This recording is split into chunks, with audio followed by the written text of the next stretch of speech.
আমি মনে করি লেভেল প্লেইং ফিল্ড মোটামুটি আছে।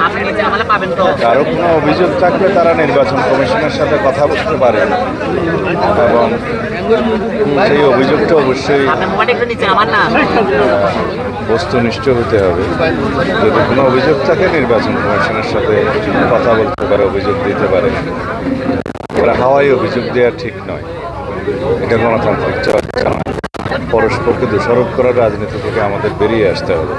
আর মনোবল হতে হয় স্পাজ্জিরও। জেরুসালেম 25 বছরের পথ চলায় নিরাপদে রাখার প্রত্যয়ে। আর এই যে বিএনপির ভারপ্রাপ্ত মহাসচিব চেয়ারম্যান কক্সবাজার সফরের কথা আমরা গণমাধ্যমে শুনতেছি, আসলে কক্সবাজার কবে শুরু করবেন, এই ধরনের কোনো তথ্য আসে কিনা, কোথায় প্রোগ্রাম হবে? তিনি 2024 ছাত্র গণ অভ্যুত্থানে যারা শহীদ হয়েছেন তাদের মধ্যে যারা প্রথম দিকে শহীদ হয়েছেন, শহীদ আবু সাইদ, তার কবর জিয়ারত করার এবং দ্বিতীয় শহীদ ওয়াসিম আকরামের কবর জিয়ারত করার পরিকল্পনা আছে।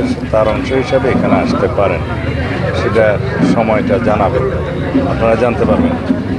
সম্ভাব্য সময়সূচি এরকম 17, 18, 19 তারিখের দিকে হতে পারে, জানাবো আপনাদের।